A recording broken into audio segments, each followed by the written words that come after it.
Hello everyone. Today I am here to showcase my updated Unchained deck plus combos and card analysis. So this video should have come out about a week ago. I do apologize for that because I was really busy with work and life and things just kind of got in the way.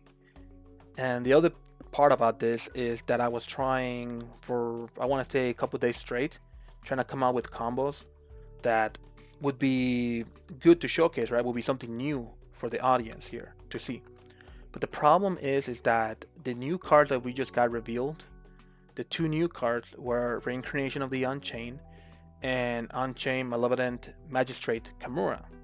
Both of these cards don't really add much to the Unchained end board. They're more like extenders and board breakers and consistency for the deck. And before I move forward, I am going to say that if you guys are only interested in the combos section of the video, I'll have timestamps so you can go ahead and check out the combos that I have ready for you guys.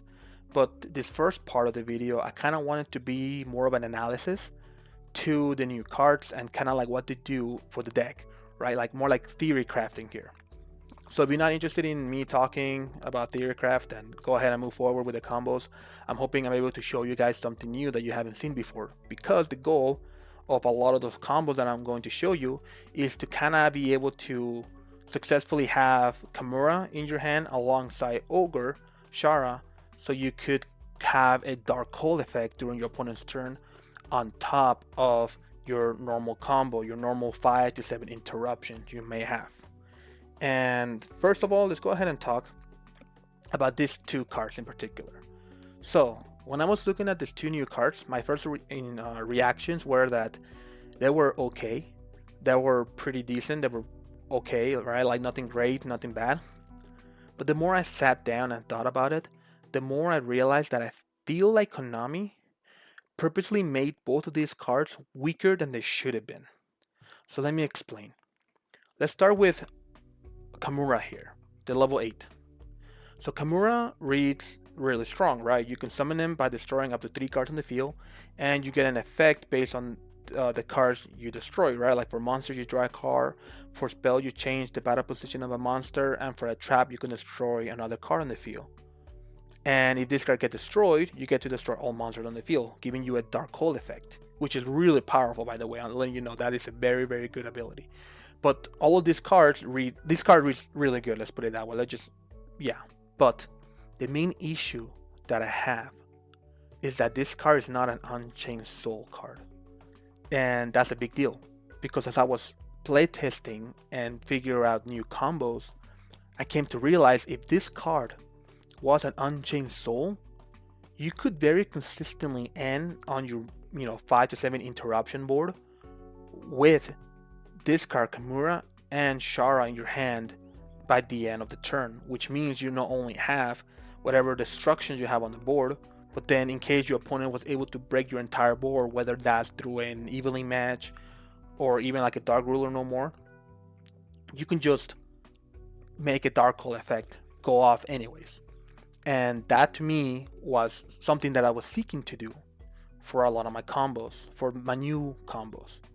But the problem is this card not being an Unchained Soul really ruined a lot of those lines.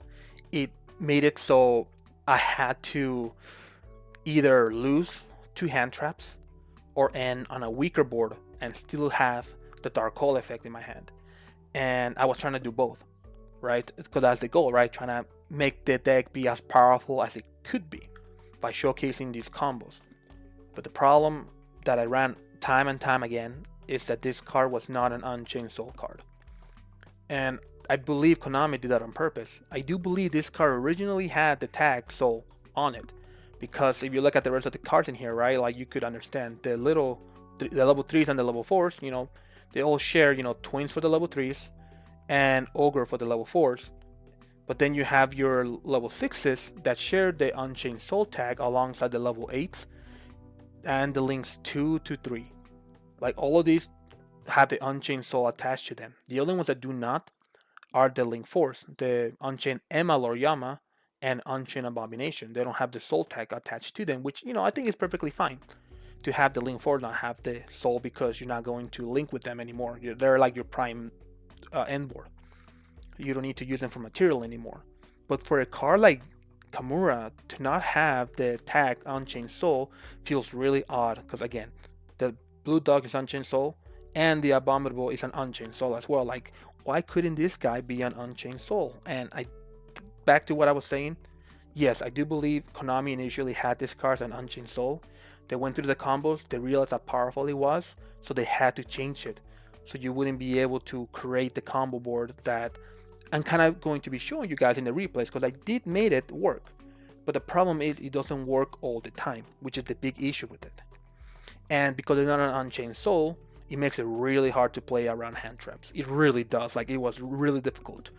And the combos that I have for you guys also are just combos without any interruptions, because in reality there wasn't anything new for me to show you. There wasn't anything that these two new cards do that you couldn't have done already without them. If anything, they make your go first play a lot worse, because you are now susceptible to more hand traps. And we're gonna go ahead and talk more about that with Reincarnation here. So Reincarnation of the Unchained has two effects really. The first one, you get to, on activation, search an Unchained spell card or the Abomination's Prison, which is your searcher for the rest of your deck, which is really good, honestly. Like, you want to play 3 of this just because of that, the consistency, right? And then the second effect is that you can target up to 3 Unchained cards in your graveyard, shuffle them, and then you can destroy up to that many cards on the field. And that effect is actually not that bad, give you recyclability, gives you more grind game, which is really good for the Unchained, but I feel like Unchained didn't really need grind that much, because a lot of the times if you play your cards right, you could very well just win in the second turn. It really wasn't, it's really not that big of a deal, but it is a very much welcome effect, right? But the thing that I have a big issue with this, there's 3 things. The first one is that it feels like this card was, just like Kamura here, was purposely made weaker. Because this card, unlike the rest of the Unchained cards, right? If you look at the trap cards, the spell cards, they all have the same effect. If this set card destroyed, you get to summon an Unchained from deck. To me, it feels like that was initially, on this card, but then it was removed. Because Konami realized that having this card be able to be set from the deck with Sharbara, and then destroyed, and then reset with Sarama, so that you can get a search, would be too powerful. And in my opinion, I think that would have been just perfect for the deck, because this deck requires more ways to kind of play around things and to utilize all the cards in theme, right? Like that to me felt like it should have been a no-brainer for this deck, right? Like, have every spell, every trap have the same effect. When they're set, destroy, summon one from deck. But this card, for whatever reason, does not have that effect. The second part of this is the first effect. It adds to the hand. And just like the Kamura example, I do believe this card had the effect that you can grab an Unchained spell and set it from the deck to the field, just like Sharbara does for your traps. Like, wouldn't that make sense, right? Have a monster that sets a trap from deck, then have a spell that sets a spell from deck. Like, I feel like that would have been pretty good, pretty on theme. But for whatever reason, it doesn't have that. And instead it has, add from deck to hand, which, it's not bad, it's still a searcher. But the big problem that I have with this card is that it makes comboing, especially through hand traps, not good at all. Like, if you get Imperm, if you get Drolled, you basically now have a way weaker board. It is one of those cards that it makes it really difficult to play with. Because my initial thought was like, okay, let's do my combo, go into Yama, activate Yama with Sharbara, because 99% of the time you're going to do that, right? Then you're going to set Reincarnation from the deck with your Sharbara effect, and then you're going to add whatever extender you want with Yama. But then by doing so, if you get hand trap, whether that's, again, Imperm, Droll, or Veiler or whatever, it makes it so your search here with reincarnation is either negated because of draw, and you now have a sitting card that does absolutely nothing. You can destroy it to get an effect. You can't even activate it to do anything with it, right? Like it's just a useless card at that point. Or if you get imperm or Veiler, right? It's like, okay, well now I lose my trap card because what am I going to do? I lost my searcher, so I want to get my search off. So instead, I'm going to use reincarnation to add prison to then add whatever searcher I was missing because I wasn't able to get off with Yama. So you can then build your board, right? And in doing so, you basically lose out on a trap card. And to me, that just makes everything weaker because now you're more susceptible to like Darkle, Regeki, stuff like that, right? Because your trap cards are there, so you can play around these board breakers. But if you can't even get that off because of reincarnation, you set it from the deck and then you get negated on your Yama, then you basically have a way weaker, more susceptible board that your opponent could just very easily run through without much worry. And this, to me, is like a trap, right? You try to set it with Sharbara, you're gonna pay a big price if you did not read your opponent's hand right, or your opponent knows when to hit your card. And without extenders, that's what's gonna be. You're just going to lose out on a lot. But at the end of the day, they're still really good cards. And they're probably some of the better support we have gotten over the last couple years. Especially for a deck like Unchained that really needs good support. I just wish they would have kept the spell on theme and the monster on theme. But again, it's just a theory, but I do believe Konami did test it out and they found out it was too powerful. And I don't blame him because it is really powerful. Like, I wish they were like that. So this deck could very easily just be tier 1, or maybe even tier 0, who knows. But because they don't have those effects that I mentioned, it just kind of makes them a bit awkward to play with. And something that as a player, you're going to have to kind of adapt into. But in any case, that's it for my analysis on the 2 new cards. And now we're going to talk a little bit about the combo that I have available for you guys. So the first 2 I'm going to showcase are going to be utilizing the Fiendsmith and the Pure Unchained with Wailing of the Unchained Soul. So let's talk a little bit about Wailing for a second. So I honestly forgot this card existed for a while, and it wasn't until I started looking more into the Unchained combos that I realized that I feel like this card was intended to be used as a end board, so you can go into your Unchained Soul Abominator when you have Unchained Emma, Lord Yama on board, because Lord Yama here makes it so you cannot summon any monsters except for fiend monsters while you control the monster it revives at the end of the turn. And a lot of the times you're going to have Rage on board, so you can go into SP Little Knight in that sense. So then you have to go into one of your Unchained monsters, whether that's Yama, Abominator, which is the card you want to go for most of the time, or even Anguish. And a card that makes like this work is Wailing, because now you have Wailing that you can not only use during your turn for combos, but now you can use it during your opponent turns for destruction effects. And to me, I like when I've been playtesting some of these combos, I realized, hey, Wailing is actually a really good card now. And I'm going to show you guys those combos here in a second. But first, again, I'm going to show you guys 2 different variation of combos. One with the Pure Unchained, and another one's with the Fiendsmith Unchained, which is right here for you guys to take a look at. So now that we have that out of the way, let's go move on into the combos. Okay then, so here we're gonna show you guys the 2 Wailing combos that I was talking about. The first one we're going to show you is gonna be a 2-card combo featuring Wailing. So as you can see, we're going to start the combo the same way I've started all my combos in my previous video. So I'm not going to stop too much. I'm not going to like stop the replay too often here, but I'm going to stop it in situations what I need to talk about. But as you can see here, again, same combo, except for the difference here is that I'm actually going to be adding Wailing because it is going to be a Wailing combo. So we're going to go ahead and do the exact same combos, summoning so we can have our Caesar on board so we can play through Nibiru. And then we're gonna activate Wailing here to summon our Sarama. Then we're gonna go into Anguish, and here it's gonna be interesting. We're going to go ahead and set our Wailing, destroy that, so then we can go ahead and grab a red dog. We're gonna be waiting on the effect of Yama until the end, and you'll see why. So we're going to summon that, and then, oh wait, we activated it now. That was for another combo, my bad. But anyway, we're gonna go ahead and summon more cards, pop a card on the field, summon the Disaster, activate Wailing. We're going to go ahead and summon the blue dog, destroy that. Then we're going to summon a bunch more cards. And then we're going to make Yama, or Lord Yama I should say. And then we can summon 2 more cards onto the board. So if you look at what we have going on here, we ended up with the 2 negate from Caesar. We ended up with the 1 pop from Yama with the effect of Rakia.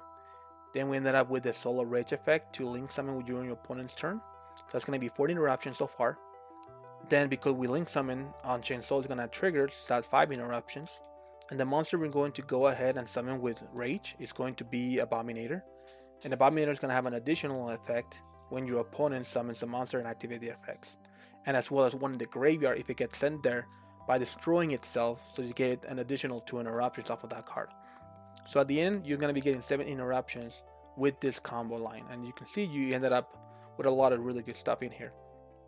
And if you really didn't want it to summon Lord Yama, for example, and you want to summon something else, so then you can make IPS Belittle Knight, then you can go ahead and do that as well. You can summon Abomination, or you can summon Abao, whichever one you prefer to summon. But because I mentioned before in the deck profile, or in the discussion portion, Wailing really works if you end board you want to have Lord Yama in it.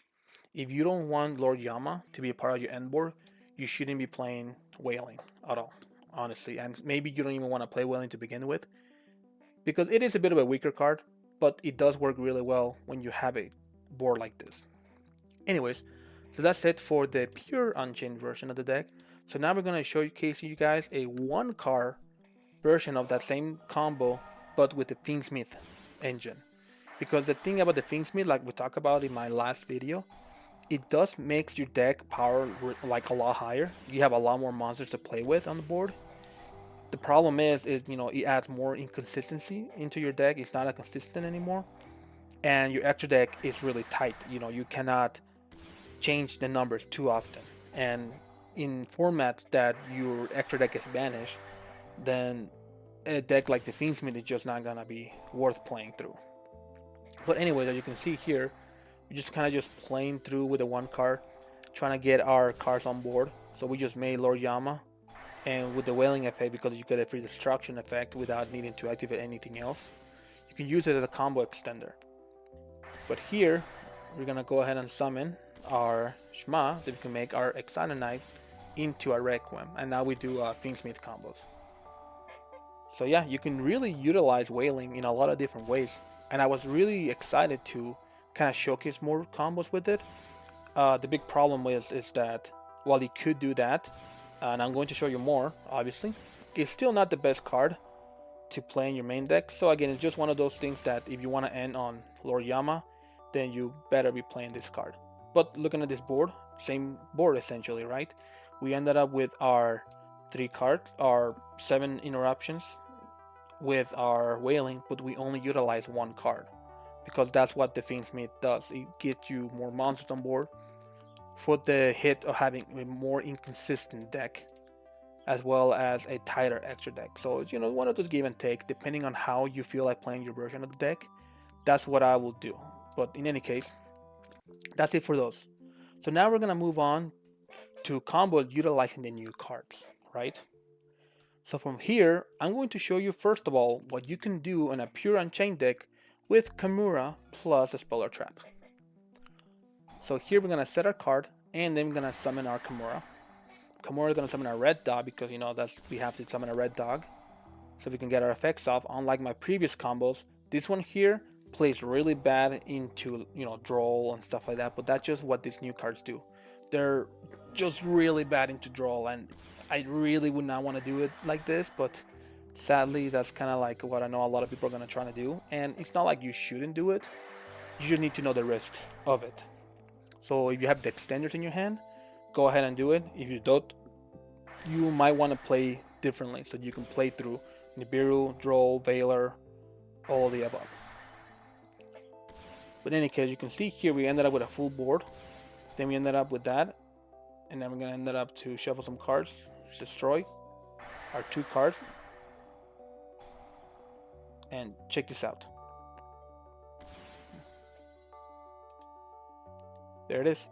In this version of the deck with just opening Kamura and a Spell and Trap card, if you utilize Reincarnation, you could end up on a board where you have your double interruption with King Caesar, your solo Rage to go into SP Little Knight or into any other card if you want to, because we do have Secretisms for basically the same number of interruptions. So that's basically 5 right there. Then we'll have our Ogre in hand with our Kamura in hand. So this is kind of what I was trying to do for a lot of my combos, but it was just really hard to do when you get hand trap, and you could only realistically do it if you A, already have one of those in your hand, or B, you go uninterrupted in your combos. But anyway, so here is basically the combo version with just Kamura. So let's go ahead and show you guys different combos now. The only problem that I have with Kamura is that you cannot utilize Unchained Soul Charbara in your combo. You have to utilize Aruha or Shma for your combos. So let's go ahead and show you guys the Shma combo for the Fiendsmith version of the deck. So we're going to start basically the exact same way we always do. Again, you saw my last video, you know the combo.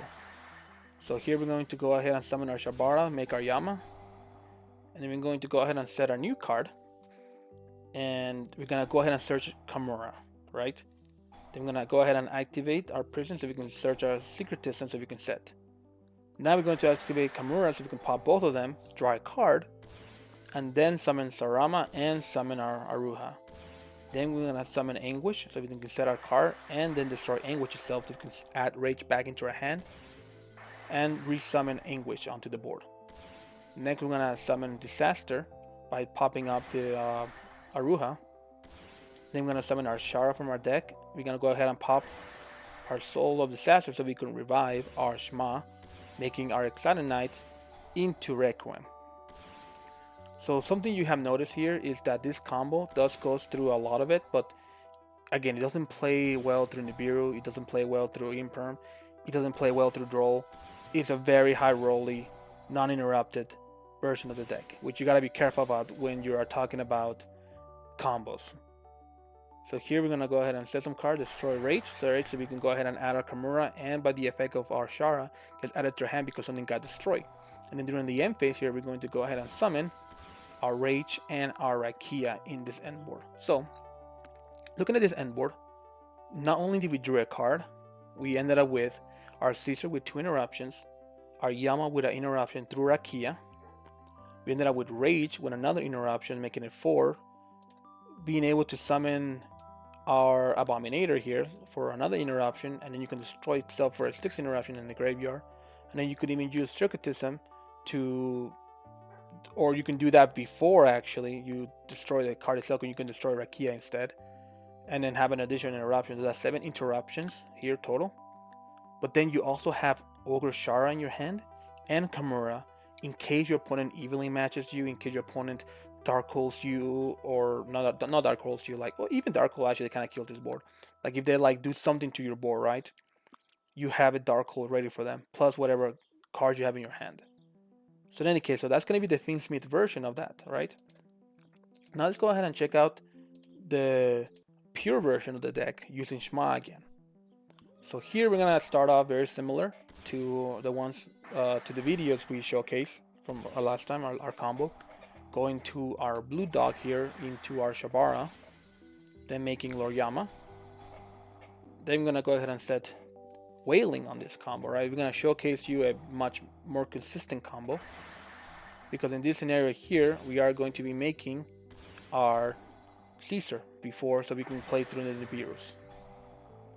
So here we're gonna go ahead and special summon the Sarama, go into Anguish, set the Wailing, so destroy the Anguish to add back Chabara, destroy the Sarama, so then we can go ahead and special summon our Ogre from our Shara from our deck. Then we're gonna be making this so we can go into Rage. Rage then destroys itself. Then we're gonna go ahead and do 3 effects here. We're going to summon back the Rage, add back the Shara, and the Kamura. So here we have a very similar end board to the Kamura, pure Kamura in hand.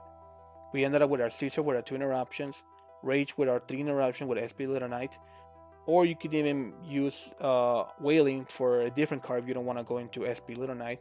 Plus we have the Dark Hole in our hand for a surprise, effect here. So this is just the pure version of the deck. Again, it's a lot weaker than the Fiendsmith because you don't play the power to do so, but it is more consistent and you can play more hand trap, more non-engine cards as well.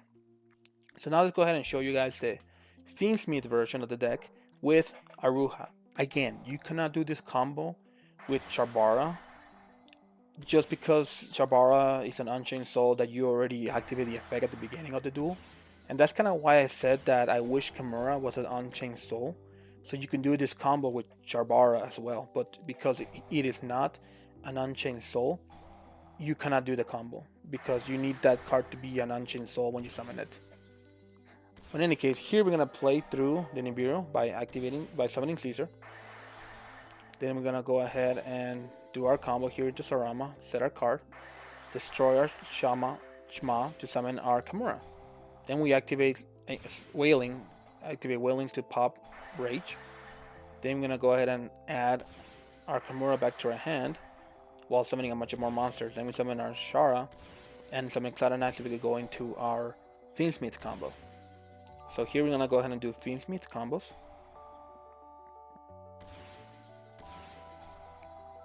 Yep, go into sequence, summon our Lacrima.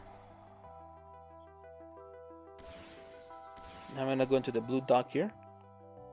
We're gonna summon this. We're gonna actually set this card to equip to this because we're gonna pop it. So then we can add that to our hand, make Yama.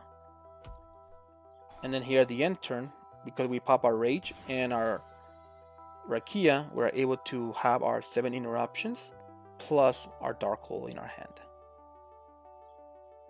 So 7 interruption again comes from 2 Caesars, 1 Yama, 1 Rage, 1 Wailing, plus double from our our single actually from our Abomination. We did use it in this combo to send to the graveyard. So never mind, this is gonna be 6 interruptions, but you still have a Dark Hole in your hand, which is still a very powerful thing you can do. And if you really wanted to, you can even pop Rakia if you are playing Abominable Soul. Then you can summon that for an additional interruption. So that's it for the Fiendsmith version of that. And now we're gonna go ahead and do our pure version with Aruha. So again, it's gonna be a very similar end board with this 2 card combo. And again, it is one of those things that it just was really difficult to find new combo lines, especially interruptible, right? Like if I get like Nibiru or Droll or whatever, then it becomes much more difficult to make anything with the new card, especially if you start by setting Reincarnation with your Charbara effect. It's just not very practical. I wouldn't want you to do that, just because you would find games that you're just going to lose if you do set Reincarnation with Charbara. You much rather have another spell or trap card, honestly, instead of this card. Like, this card is good when you open with it and you already have combo in hand. Otherwise, it's just one of those things that you're gonna probably regret more often than not, like setting it onto the field. But anyways, as you can see here, we're just kind of going through the same things. We're gonna go ahead and do some adding back to our deck, activating our effects in the graveyard. We're gonna summon back our blue dog, adding back our Ogre, our Shara, and our Kamura into our hand. So same thing here, we got our 5 interruptions plus a Dark Hole in our hand. But in any case, that is it for all the new combos that I have ready for you guys. I know this video was probably a lot less for a lot of you, but some of you may like this, some of you may not. And I'll show you guys one more time my deck list. Here is the Fiendsmith Unchained version of the deck, which in my opinion it is way stronger. It does feel a lot better to play, but it just doesn't play good through hand traps. It really doesn't. What it lacks in now what he makes up in power really lacks in playability, in versatility, and it makes the deck feels really underpowered when it doesn't get the combos off. Because at the end you're just gonna be making blue dog for the most part, maybe even King Caesar if you're lucky. And if you follow my combo strategy, then yes, you end up with a decent board. But if you want to utilize the new cards, you gotta be really careful when to add them and when to use them, because if you get interrupted, you're just gonna regret it. Same thing for the Unchained, the pure Unchained version here. Again, I do enjoy this version myself a lot better because of the versatility it has to it, you know, the different kind of extra deck cards you can have. And in this version, you know, I do play Baguska, which you could very easily make by utilizing Shara and Shma in case you do get interrupted with Kamura or even your reincarnation. But in any case, like I said, I do like this because you could play more hand traps. You get your 12 hand traps and play Dominance Impulse, which is a very, very powerful thing to have. Especially if you activate Dominance Impulse and then summon Baguska, then your opponent like basically gets infinitely stuck because you can't activate the effect of Baguska to detach, which I think is pretty funny. But no, wait, that's a passive effect. Never mind, ignore what I just said. But in any case, yeah, so that is it for this video. I hope you guys enjoy watching it. I hope you guys learn a thing or two. And well, I did have a lot of criticism towards the new cards here, the reincarnation especially, and Kamura. I do still think this deck might break it through the tier 1, just depending on what else is being played in the meta. If things favor destruction, then obviously this deck is just gonna perform really well. Right now in the current meta, I do think this deck will perform really well. Whether it's a tier 1, I think that's still left to see what others would do, because I'm just one guy. I don't know what everybody else is going to be doing. I don't know what the popular playstyle of the deck is going to be. It may not even be pure Unchained or Fiendsmith Unchained. The new version of this deck that actually makes it into the tier meta might just be something else entirely. But this is kind of what I came up with. This is kind of like what I hope that you guys are able to learn something from, and hoping that whatever you guys do come up with, it becomes successful with. But in any case, that is it for me. I hope you guys enjoy it, and we'll see you guys another time. Maybe next time I make a Unchained Genesis version of the deck, which is really fun in my opinion. You don't link summon at all, obviously, but you do have a lot of main deck cards that you can still utilize. But in any case, thank you guys for watching, and I'll see you guys another time. Take care.